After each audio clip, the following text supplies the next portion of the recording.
Hi everyone, today we are going to learn about assimilation. But whenever we explain something, so first we define it.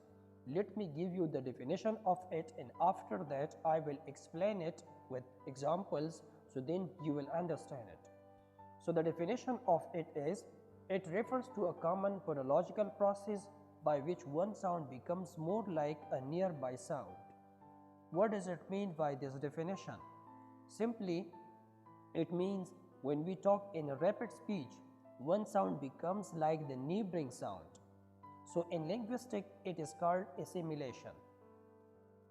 This can occur within a word or words. I think you are not getting the point, so let me give you an example. For example, just look at the word have. When we pronounce this word in isolation, so it is have. But when we pronounce it with other words like I have to go, so it is pronounced like hefta.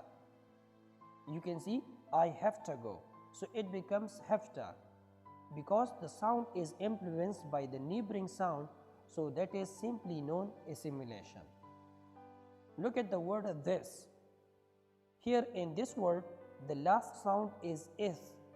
But when we add another word with it, like this shop, so the ending sound is turns into sh sound because of the neighboring sound.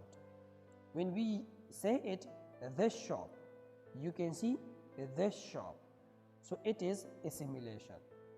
The next example is you and me.